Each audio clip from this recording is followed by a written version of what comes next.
Hey, what's happening, everybody? I hope you guys are having a good day. My name is Dr. Boyce Watkins. Welcome to drboycetv.com, the home for intelligent Black people. Today, I'm going to challenge your thinking a little bit. We're going to talk about Van Jones. And Van Jones just made an appearance on The View. And during this appearance on The View, Van was caught in a conversation with a woman named Sonny Hostin, who basically said that that Black people see him as a traitor. Black people don't trust him because they feel that he flip-flops on political issues. And they also felt that Van Jones was giving racial cover to Donald Trump by acknowledging some of the good things that Trump did during his presidency instead of defining him in a one-dimensional way. So I'm going to actually give you a deep analysis on Van Jones, Sonny Hostin, The View, and a few ways to think about this. So get comfortable, hit the thumbs up button, hit the share button, hit the subscribe button. We're going to get started on drboycetv.com right now.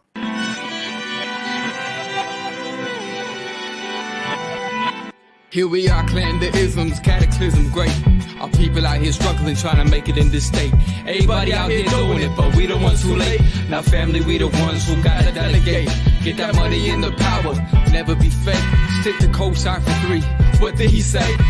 Create jobs, support our own. Educate the same and buy back your home. Got 3 degrees, triple 10. 3 PhDs, now we on the CNN. DBTV, let's talk about negligence. Ignorance is bliss, but we can turn it to intelligence. Believe none of what you hear, half of what you see. Let's break it down here on Dr. Boyce TV. Here we are. Hey, what's going on, guys? What's going on? My name is Dr. Boyce Watkins. Welcome to drboycetv.com, the home for intelligent Black people. Now, this is a conversation for people that want to be smarter or already are smart. This is not a conversation for one-dimensional thinkers because you'll probably get frustrated and your head will explode. So all the dummies are welcome to walk out the door. You have to leave if you are not smart enough to participate in a mature, intelligent conversation. So if you want to be Black and intelligent, say I, say yes in the chat. Let me know that we can have conversations where we can agree to disagree and lay out all points of view and still walk away and love each other at the end of the day. As an intelligent Black man, I will tell you that I am not at all threatened by differences of opinion. I am not at all set off and triggered by the fact that you don't agree with everything that I say. I'm not going to call you a dog or a piece of crap or try to kick you in the face or tell you that you're a terrorist or that you don't matter and or whatever just because we disagree. You know what I'm going to do? Let me tell you what I'm going to do if you disagree with me. This is going to sound crazy because nobody does this in America anymore. You know what I'm going to do? I'm going to debate you. We're going to have a debate.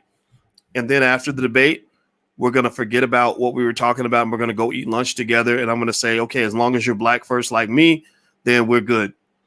So everybody who's Black first, say B1, put hashtag B1 in the chat. Hashtag B1 if you're Black first. That means you put your community first. You're Black first before you're Democrat or Republican. Hashtag B1 if you're Black first before you are a feminist or traditionalist. Hashtag B1. Hashtag B1 if whether you're gay or straight. Black first. That's the key. That's the idea. That's what keeps us centered. So let's talk about this. And I'm going to tell you why I'm talking about this topic in a second. Van Jones, I saw that there was this interesting back and forth where Van Jones went on The View, which is a show that I would never want to go on to. The View hates straight Black men pretty much. Now, I don't even know if Van's straight or not. I don't even ask. I don't care. But The View pretty much doesn't like Black men. It's kind of like that Cocktails with the Queens. Anybody remember when Ice Cube went on Cocktails with the Queens? I'm gonna tell you what. Cube is my homie, but if he had told me he was going on Cocktails with the Queens, I would have said, man, you might as well stay home because you're gonna be the bad guy before you walk up in the door. Because the hatred toward the Black male is absolutely unbelievable on platforms like that. Platforms like The View and Cocktails with the Queens, they're not there to give the Black man a fair shake. They're not there to hear what you have to say. They're not there to try to understand where brothers are coming from. They're there to tell you why you're wrong. They're there to tell you why something's wrong with you. They're there to tell you how flawed you are and how stupid you are and how terrible you are.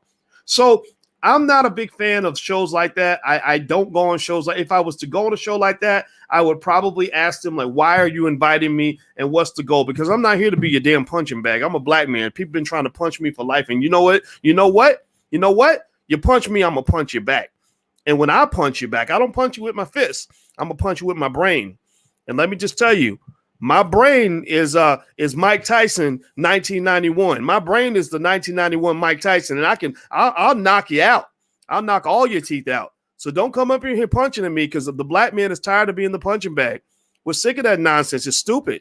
You need to listen to us like you want to listen to everybody else. If you're going to listen to the feminists, listen to the black man. You're going to listen to the gay man, listen to the straight black man too. You want to listen to white people? You want to listen to Joe Biden and have him explain his way out of the fact that he incarcerated more black men than any president in the history of this country? Well, if you're going to listen to that, then you need to listen to me. So that's why I don't think a black man can ever win by going on a show like The View. The only way you can win is if it is pre-agreed from the beginning that you agree with their point of view and you're not going to challenge their thinking. But then again, it's hard to challenge the thinking of people who don't think at all. Like they say, it's hard to win an argument with an intelligent person. It's impossible to win an argument with an ignorant son of a bitch. So ignorant people, don't argue with ignorant people. I'm just telling y'all, if you ever want to drive yourself crazy, try to have an argument with an ignorant person. It's literally like asking a man to play the piano when he has no arms. It literally is. It's like taking a bicycle ride and the person you're riding with has no legs. Literally, arguing with an ignorant person is about the most frustrating experience in your life. I would rather you go argue with a chair or a box of fried chicken than to have you try to argue with an ignorant person who refuses to change their thinking. I digress. Let's get back to Van Jones and The View. Hit the thumbs up button. Please hit the thumbs up button. So Sonny Hostin, that little clip I saw, I didn't see the whole interview. But I did see where Sonny Hostin was basically saying that Van Jones is not trusted by black people. Now, who made Sonny Hostin the representative of all black people? I have no idea. I have to go talk to the Negro delegation and find out who nominated her to represent all black people, but whatever. Okay. She said Van Jones is not trusted by black people. Now, do I disagree with this assessment? No. I mean, she's probably right. I mean, it's Van Jones. Even I have had issues with Van Jones. Y'all see me. If you follow me on Twitter, which, by the way, you can follow me on Twitter at Dr. Boyce Watkins 1. You'll see where, and there's my Instagram too, if you want to follow me on Instagram, but just be prepared to have your thinking challenged. I'm going to piss you off at least 3 times a week. If you're okay with that, then follow me on the gram. If you're not, then you just unfollow me now so you don't have to unfollow me later. But with Van Jones, I am not a person who is in alignment with probably about 35% of what Van Jones says gets on my nerves. About 35% of what Van Jones says would have me saying, come on, man, what are you talking about? When I saw Van Jones crying on CNN, I wanted to jump through the TV and say, please, black men, stop crying on TV and don't cry over something like an election. If you're going to cry because a little black girl got shot in the hood and she deserved to have a chance to live. If you're going to cry over all the potential that you see wasted in the black community when our little boys are being trained to grow up to become ignorant, thugged out gangster rappers who can't even spell their mama's names.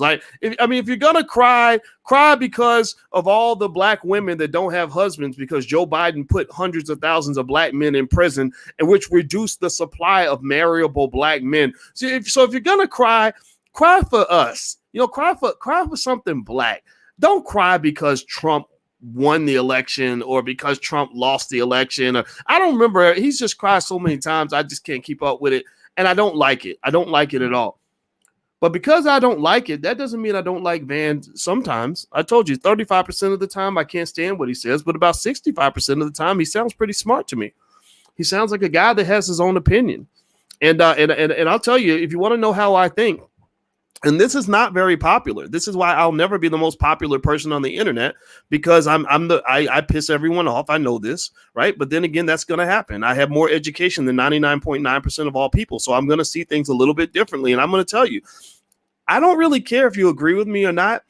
What I try to figure out is, when you have those views that you have, did you come to that conclusion on your own, or are you simply reciting what somebody told you on Fox News?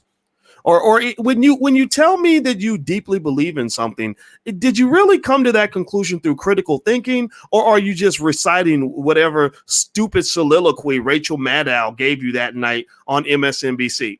Because I don't respect, I can respect anybody with original thoughts. I cannot respect people who simply regurgitate nonsense and don't even know what it means, haven't even considered the other point of view, haven't even weighed the other possibilities. And I have spidey senses. I can pick up on whether or not you've come to your conclusion through critical thinking, or if you come to your conclusion because somebody told you what your opinion is supposed to be. Somebody handed you your opinion.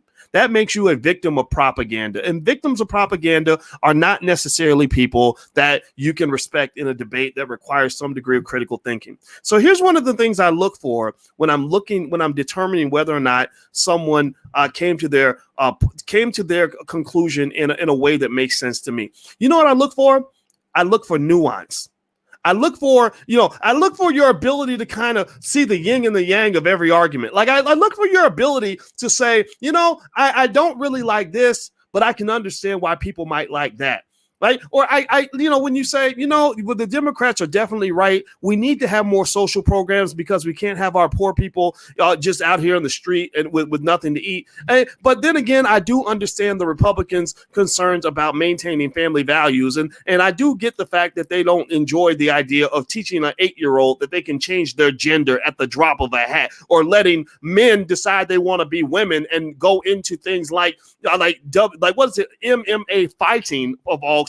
For God's sake, literally, a man decides he wants to be a woman and he can become an MMA fighter within a few weeks. That's how that lady's skull got cracked. Did anybody see that? Well, this guy, literally, a dude was like, hey, I think I feel like I'm a woman on the inside. So they let this man go and become an MMA fighter.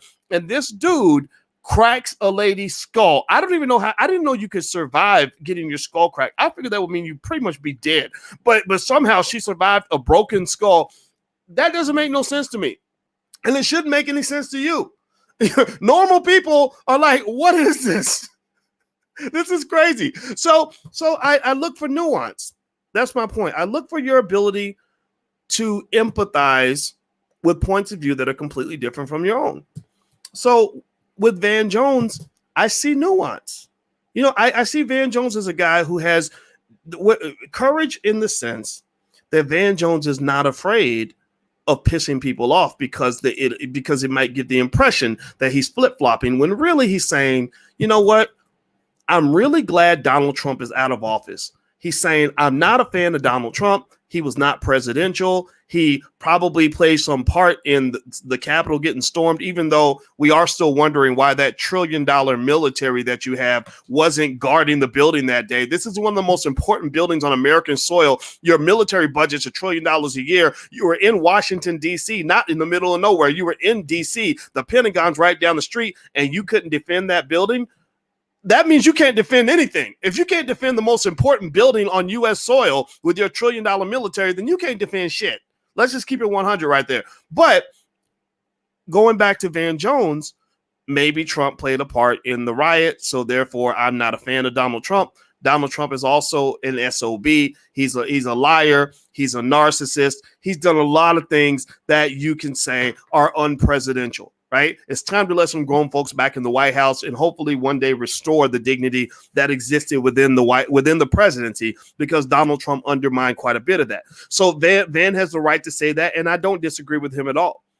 But then what Sonny was saying was that Van was almost like she was saying he's a traitor, because he also said, look, it's not as if the Trump administration never did anything good for black people. It's not as if he didn't do some good things for HBCUs. It's not as if he didn't at least listen to people like Ice Cube, who were being completely ignored by Joe Biden, by the way. Now there's a claim that Cube is going to go meet with Biden. I'm going to hit Cube up. I'm going to ask him, how did it go? And I hope he'll give me the information. I'm not going to press him for the information. I'm going to assume he's going to share with me what he'd like to share with me. But I'm going to want to know, was this a substantive meeting, or was this symbolism? Is this something real? Or is this Joe Biden trying to fool somebody into a photo op the same way Donald Trump used to fool black people into photo ops? What I don't like about all of this stuff is I hate the idea that black folks will watch Joe Biden do the same damn thing that they just saw Donald Trump do. And when Trump does it, you're outraged. But when Biden does it, you want to give a passer for the massa. You like, well, it's okay. That's what he just doing it. So when Trump gets a rapper like Kanye West to go rap about how great it is to be a Republican, it's a problem. Kanye's mentally ill. He's cooning. What's wrong with him? Oh, Trump's just using him. But then when Jay-Z and Beyonce show up and they're rapping about Joe Biden, shake your booty to the Biden, y'all. So booty to the polls, everybody. You think that's okay.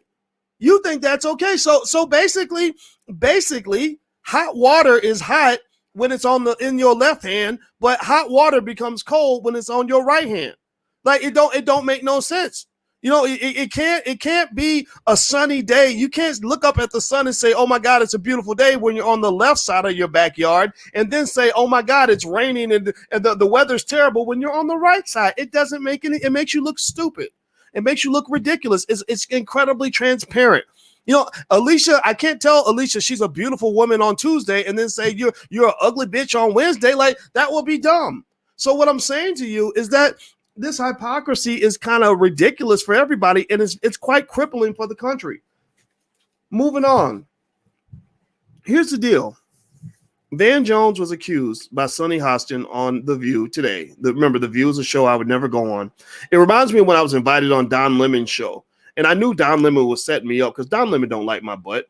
Don Lemon's been mad at me ever since I dissed Lee Daniels, his old raggedy ass friend who made that horrible show where he's trying to make everybody as mentally dysfunctional as he is. Lee Daniels is a sick son of a bitch. He needs to be in a mental hospital. But for some reason, white people love to take the worst of us and the most ignorant of us and elevate them to this black leadership role. So Don Lemon's been mad at me ever since I did the Lee Daniels thing. That's why Don went on to the Tom Jordan Morning Show and did a whole soliloquy about why I was wrong about Lee Daniels and why I'm just a blah, blah, blah, blah, blah, right? So when Don Lemon invited me on his show, I knew it was a setup. I knew it was a heist.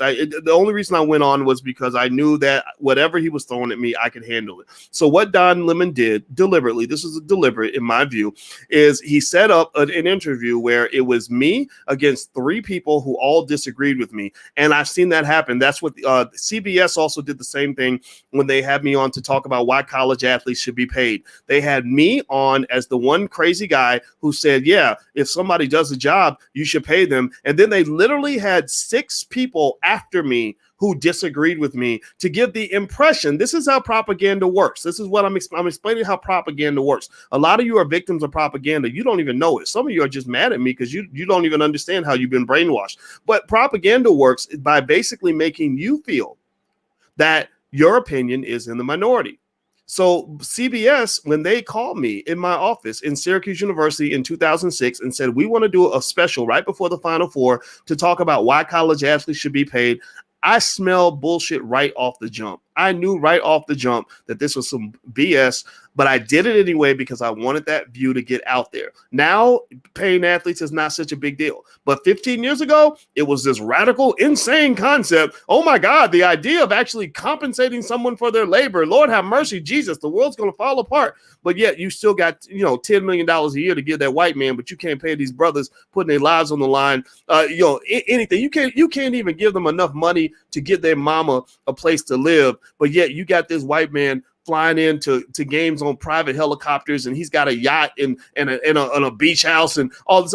Get out of here with that nonsense. What's wrong with you?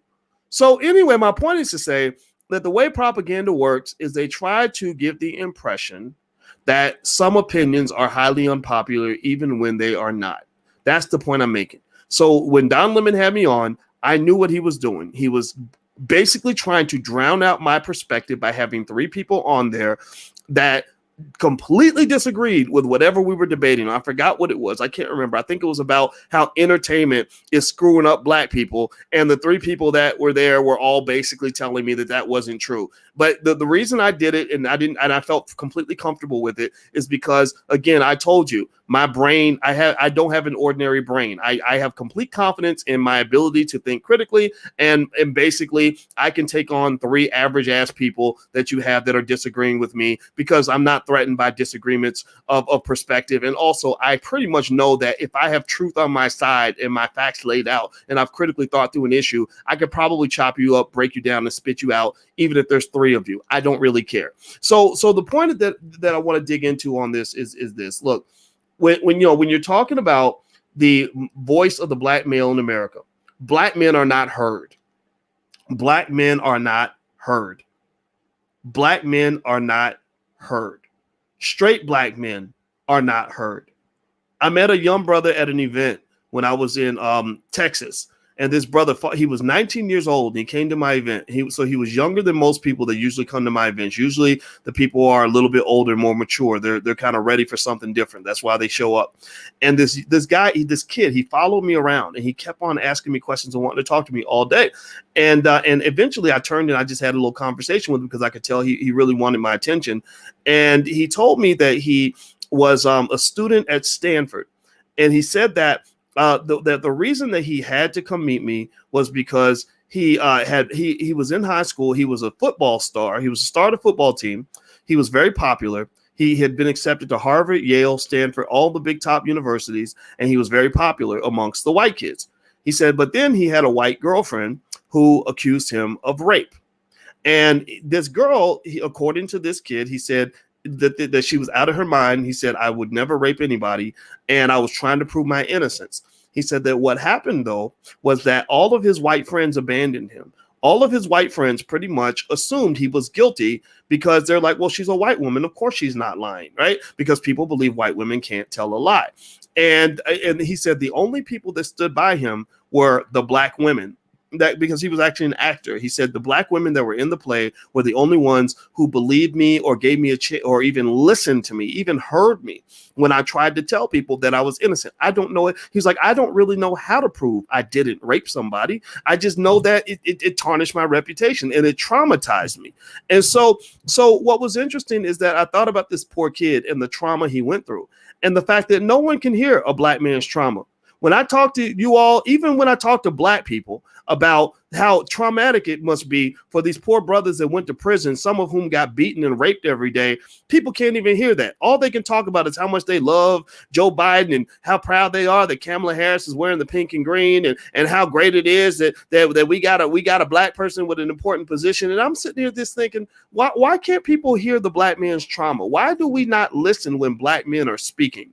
Right? Everybody expects people to listen when the black woman's speaking. You know, Kamala Harris told Mike Pence, I'm speaking. And everybody started putting that shit on a t-shirt. Like, I'm speaking. When the black woman's speaking, everyone must listen. Well, yeah, everybody should listen when the black woman's speaking. I know that. I've been knowing that since I was little. My grandma told me that. My mama taught me that. I learned that from my sister, my daughter, my woman. They all taught me that. But who listens when the black man is speaking?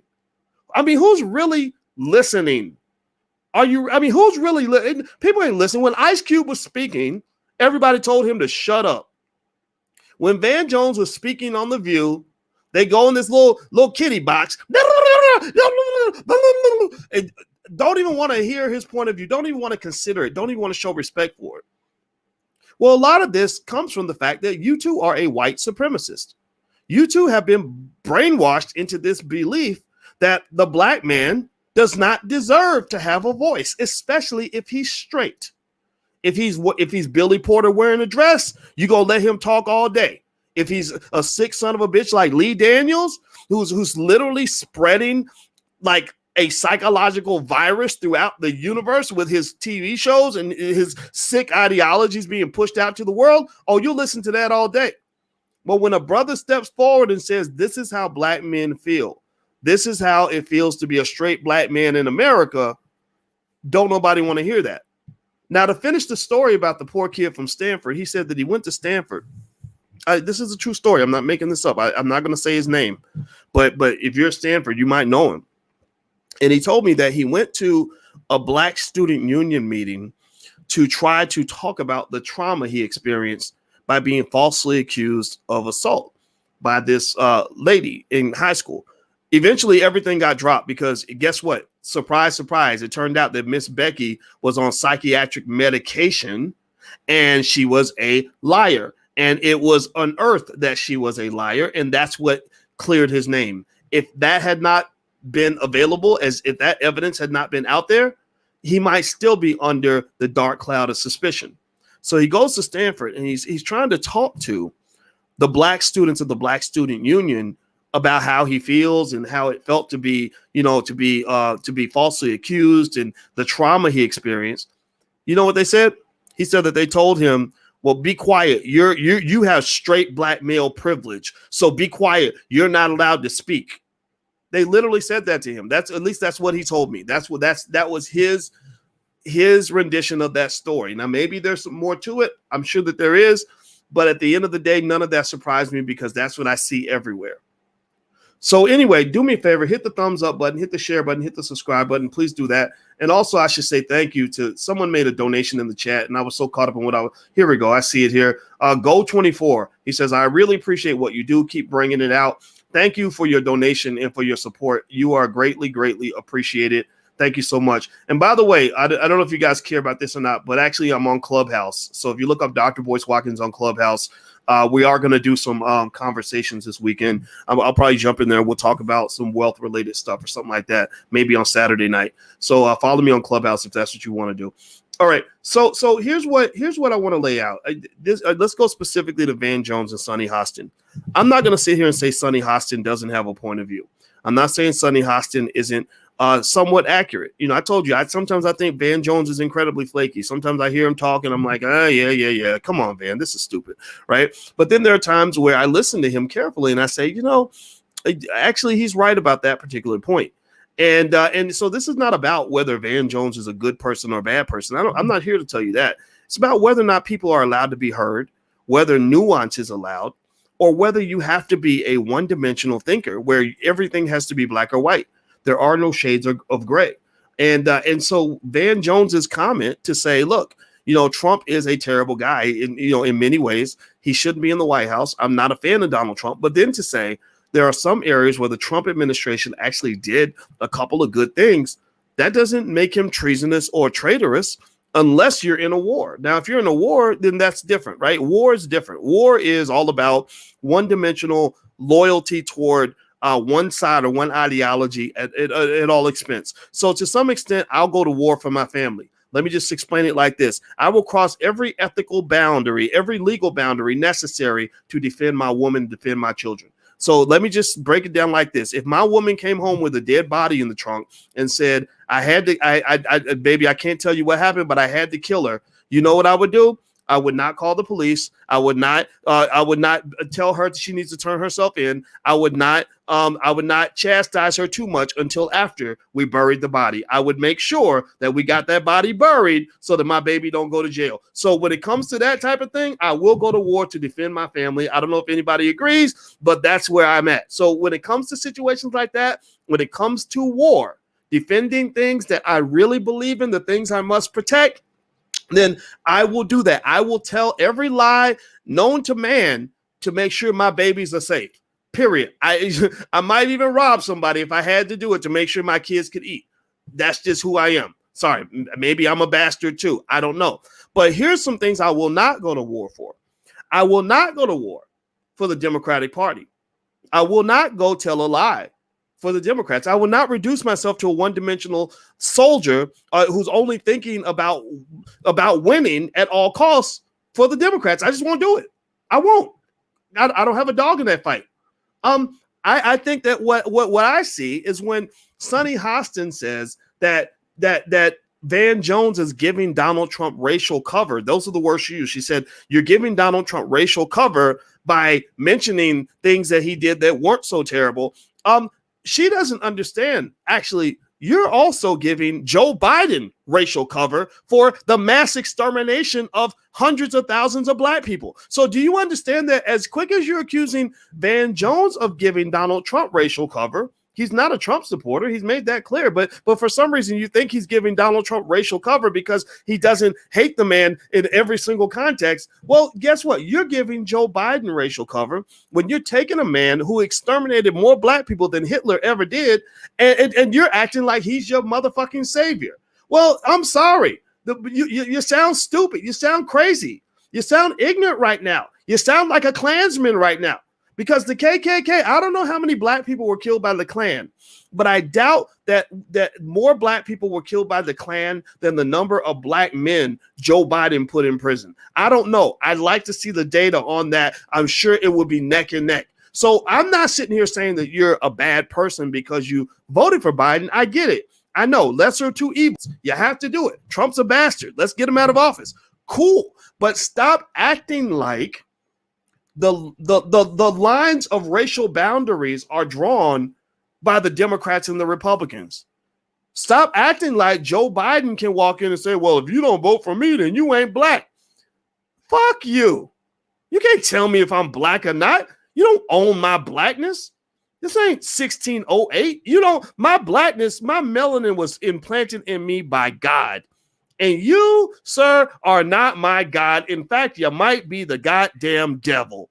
You are not a person who gets to define on this planet or any other what it means to be black. So just stop it. Just ask me for your vote like all these other lying-ass politicians and let me and my family make my decision. We will make the decision. We will inform you on what we choose to do. But what you ain't going to do is you're not going to come up in here and try to scare me into going along with your agenda by somehow falsely connecting Democratic Party affiliation with my access to blackness. So I'm going to just say this right now. I'm not going to agree with you if you tell me that a black person is a sellout because they voted for the Republicans. I don't buy into that. And I'm not going to buy into the idea that you're a sellout because you voted for the Democrats. As far as I'm concerned, it doesn't matter to me who you voted for because that has nothing to do with how the black community is going to progress and survive. So after you finish voting and engaging in all these other white supremacist, ridiculous acts, false progress that you've been doing for the last 50 years that haven't made any damn results, let's now go into a back room and talk about how we can make our community better. I talked to a guy yesterday by the name of Maj Toure who runs Black Guns Matter. And Maj is a friend of mine and I respect him. And Maj I think he's a libertarian. But you know what? A lot of Republicans like Maj too, because he likes to talk about guns and he believes that people should be strapped. And I don't doubt that either, because I'm gonna tell you what, ever since they started having all those riots and chaos this summer, a lot of your police departments have quit. They quit on the job. Nobody wants to be a cop now. By the way, no one wants to be a cop because somehow we let them talk us into believing that every single cop was always bad. Well, guess what? Now carjackings have gone through the roof. Did y'all know that? Give me a yes or no if you knew that, if you read this.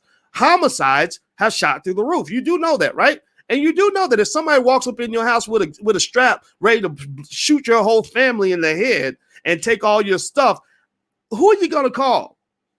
Ghostbusters?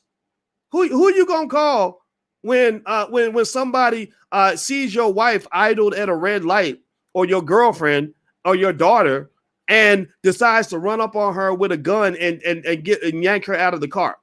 Who are you going to call? You're going to call the police. So I'm telling you that when you get carried away with what white folks are doing, you're usually not going to win as black people.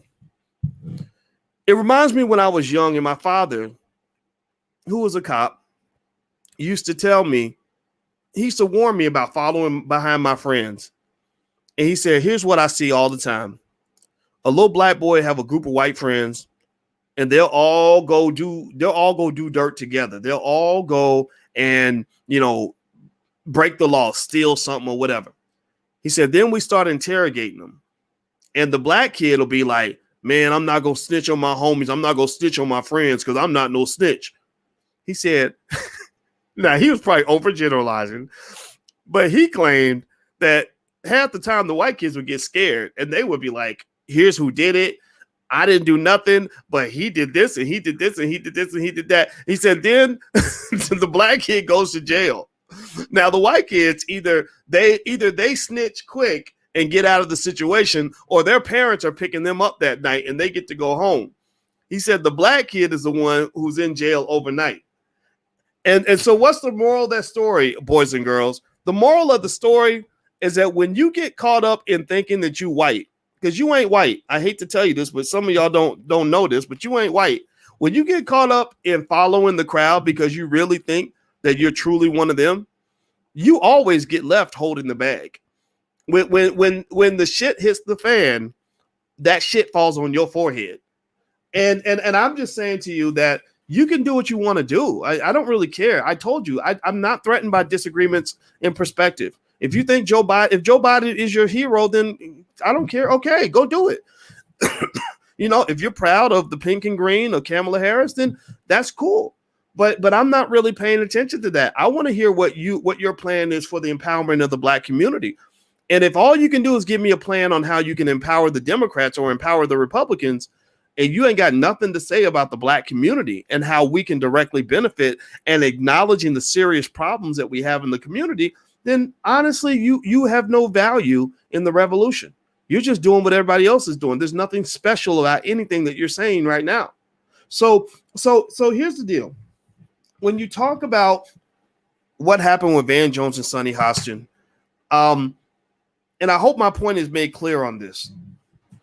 Sonny has a right to say whatever she wants about Van. She can even accuse him of giving racial cover to Donald Trump by simply giving a more nuanced perspective on Trump. But again, I think it's equally criminal to give racial cover to Joe Biden, because you can't convince me that Biden is the good guy and Trump is the bad guy. The best you can do for me is to say that Trump was the really bad guy and Biden was the pretty bad guy. That's the most solid I'll give you. Also, what you find, and when you have mob mentalities like this, like you have in America, which is why your country's falling apart. America is a burning house. Dr. King told you that years ago. He said, I feel that I've integrated my people into a burning house. So I'm going to finish some of what I believe Dr. King would be talking about right now if he were alive today. Number one, he would be talking about economics. That's why they killed him. That's what he was talking about before he died. But number two, I think Dr. King will be watching this house burn as it's burning right now. In the summertime, you're getting buildings burned down all throughout America. In the wintertime, white folks are storming the Capitol and all this chaos is happening. It's because you're living in a divided country and you're in a burning house. So in that burning house, in the middle of this civil warfare and this class warfare that is occurring in America, what tends to happen is the mob mentality eventually takes over.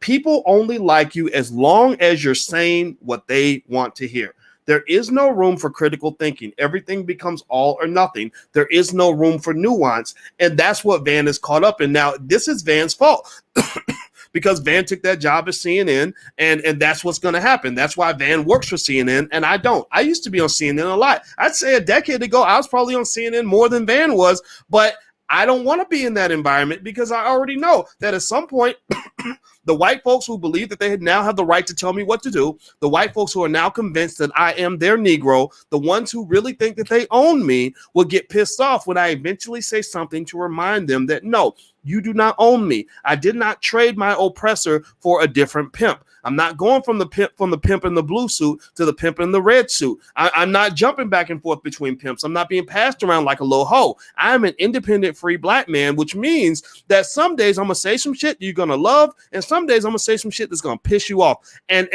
that's the thing I think most directly correlates with the idea of freedom. If you want to know what I appreciated the most about what Ice Cube did, is that Ice Cube reiterated when we talked, and also when he was in public, and also in his new song he just put out the other day. I don't have the title, but it's good. You should support the brother. Is he made it clear that he's not out here trying to be affiliated with nothing but black folks. That literally, like I'm not affiliated with no Greek letters. I'm not affiliated with the royals, as he called them, or the black elite. I'm not showing affiliation with the Democratic or Republican Party. I am B1. I'm affiliated with blackness and all things that empower the black community. That's how you keep things real simple, because you don't live in a country that allows for freedom of speech and thought and expression, because in the midst of mob behavior, which is what you have now, you see a mass reduction in intelligence and critical thinking. People don't see nuance anymore. everybody's either an attorney or a prosecutor. If you go in the courtroom, pay attention. If you ever go in the courtroom, the lawyer, the defense attorney is never going to say anything that will indict their client. So they're not looking for truth. They're trying to win. They're trying to tell any lie that they can tell that will help them win. The prosecutor is not looking for any information that might exonerate the person they're seeking to prosecute. They are trying to win. They will do what they got to do to try to win. They will twist everything. They will lie. They will exaggerate. They will show bias in every single statement that comes out of their mouth because they're trying to prosecute. Well, that's how you know that really the truth probably lies somewhere in the middle.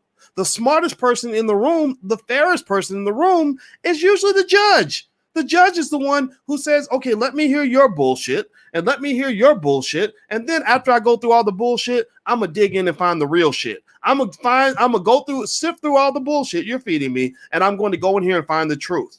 And I think that when you're talking about Democrats versus Republicans, the defense attorney against the prosecutor, where everybody's the Democrats have their bullshit, the Republicans are throwing out their bullshit. Well, what you got to do is you got to sift through the bullshit to find the real shit.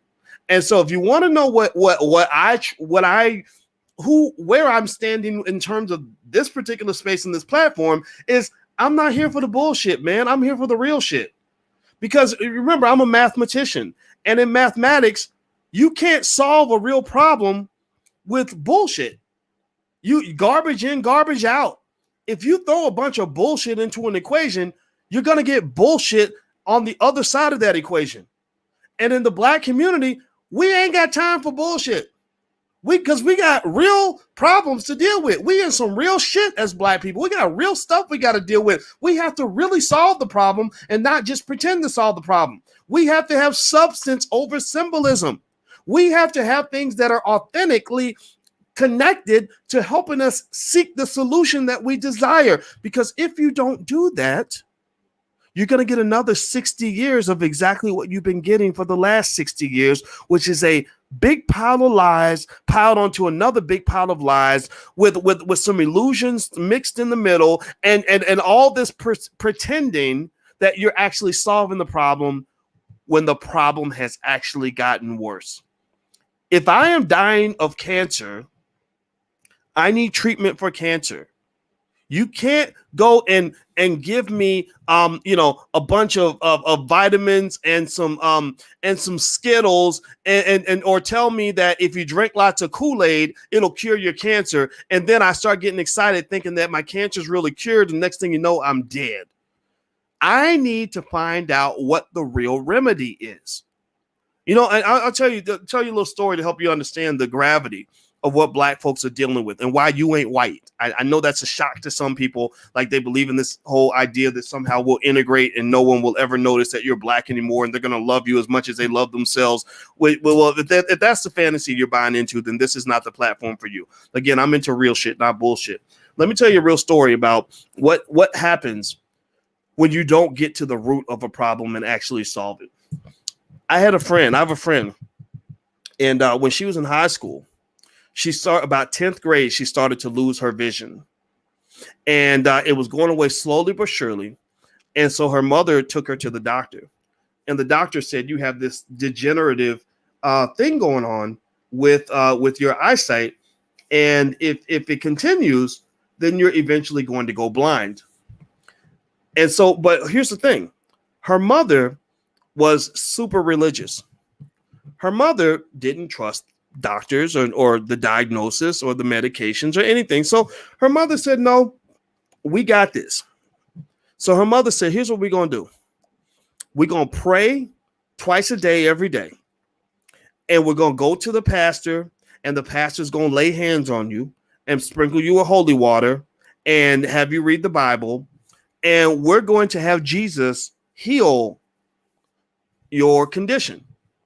So rather than getting the medication, she had her daughter pray her way back to health. Well, you probably know how this story is going to end. The daughter's eyesight got worse. She got to where she could only see in one eye. Then she got to the point where even in the good eye, she could only see 20% of the time. Then it was 10%. And then by the time she finished high school, her daughter was completely blind. And now this young lady is in her 40s and she has lived 25 or 30 years in complete darkness, all because her mother wasn't open to what was really going on. She chose, unfortunately, and I'm not criticizing her mother at all, because I don't even know if she's going to hear this podcast, and I'm not making fun of my friend at all. It breaks my heart to hear that story. But, you know, when there's a penalty when you focus on symbolism and you ignore substance. There's a penalty when you focus on the lie and you don't actually focus on the truth. I'm not saying there's anything wrong with praying to Jesus, but while you're praying, you might want to also listen to the doctor who tells you that after you pray, you need to go take this medication so that your prayers can really be answered by the medication that Jesus sent you. So for Black folks, you have been going blind for 50, 60 years. You have been in the dark for a very long time. Your communities are falling apart. Your children are being worse educated every single year. Your wealth is dropping down to negatives. And the whole time you have been sitting around thinking that the Jesus that you're praying to in the Democrat or Republican parties is going to solve the problem.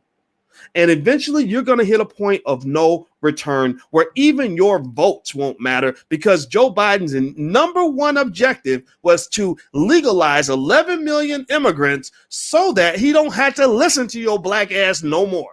Right? He's going to legalize enough people. He's going to bring in enough side chicks that he ain't got to listen to the main chick anymore. He's tired of hearing your big mouth talking about you want reparations and you want this and you want that. He ain't going to have to listen to none of that in about 10 years. Black of the Democratic Party anyway. Biden probably won't be here in 10 years. I ain't going to lie. That man's pretty frail. But you get my point. So I'm just here to talk to people that really want to solve problems. You know, and I'm going to tell you, last time I checked, you can't solve a problem if you only see what you want to see. In order to solve a problem, you got to also see the truth. And so is Van Jones a guy that gives you the truth? I mean, maybe sometimes. I'm sure he has his own biases. Again, Van Jones is not a perfect example. Van has his many, many shortcomings, believe me. And I see them all. But also you can bet your ass that if I'm really trying to solve a problem, I want to hear from a Van Jones because I'd like to hear that point of view. You can bet your butt that if I'm trying to figure out what's going to work in the Black community in terms of solutions, I'm going to listen to my Democratic friends and I'm going to listen to my Republican friends. I'm marrying a woman who's a social worker. She thinks very differently from me when it comes to things like economics and general policy. I listen to her because I know that the solution does not completely exist within the realm of what I know and understand and can appreciate. So if you ever want to become a smarter person, here's a little tip. Remember, this goes back to you. This is Dr. Boyce, Uncle Boyce, Teacher Boyce talking to you. This is a little piece of advice, a little thought. You don't have to take my advice, though. I mean, if my advice is stupid, then who cares what I think? But one thing that our children do, our 13-year-old told me that they were doing a debate at school. And in this debate, the teacher required them to argue the debate from one side and then be equally diligent at arguing the debate from the opposite side. And I thought that was a wonderful exercise because it allows her to gain something that Americans have lost, which is empathy, which is the ability to see things from the shoes of your adversary. Why is that important? Why is that great for both intellectual purposes and for strategic purposes? It's because, look, if my goal is to find the truth, then I'm going to get closer to the truth by hearing multiple points of view. Now, also, simultaneously, if my goal is to kick your ass and destroy you as my enemy, then guess what? It's easier to destroy the enemy if you understand exactly what the enemy's thinking. It's easier to go and attack an adversary if you know exactly where the adversary stands and what matters to the adversary and why, and what all their motivations are. Right. So whether you're trying to seek truth, which I hope that that's what we're going to use this for. I hope you use this superpower for good and not evil. But whether you're seeking truth or trying to win a battle, you're always better off by hearing all points of view instead of only hearing what you want to hear. People who are blind, deaf, and dumb, they're just blind, deaf, and dumb. And I never seen a situation where a person benefits by being blind, deaf, and dumb unless you're living in a fantasy world. So that's my 2 cents on this Van Jones thing. I don't know what anybody thinks about this. I kid you not. I saw a couple of your comments, but I didn't see them all, because on a situation like this, I have to admit I don't give a fuck if people agree or disagree, because it's okay if you disagree. Like, it's truly okay. So that's what it is. All right. So anyway, I'm out of here. If you want to hear what black men think, we have the Black Boss channel. The URL's right there on the screen. Jeff Lightsey Jr. and a lot of really smart brothers on there. We're also doing brothers on stocks. They have brothers that do things related to health, politics, sports, everything. So the blackbosschannel.com. Remember, I told you guys that we have to listen when black men are speaking on that channel. That's where black men are speaking. So I hope you'll subscribe and support. And also, if you're into financial stuff, financialjuneteenth.tv.com. That's a place where we do financial stuff. So we do a lot of conversation on a lot of different issues, and I hope that this helps the community. I hope this helps you a lot. So I'm out of here, guys. Have a good day. Thank you for listening, and I'll see you soon. Peace.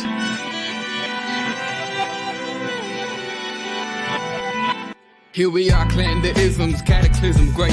Our people out here struggling, trying to make it in this state. Everybody out here doing it, but we the ones who late. Now family, we the ones who gotta delegate. Get that money in the power, never be fake. Stick to cosign for 3. What did he say? Create jobs, support our own. Educate the same and buy back your home. Got 3 degrees, triple 10. 3 PhDs, now we on the CNN. DBTV, let's talk about negligence. Ignorance is bliss, but we can turn it to intelligence. Believe none of what you hear, half of what you see. Let's break it down here on Dr. Boyce TV. Here we are.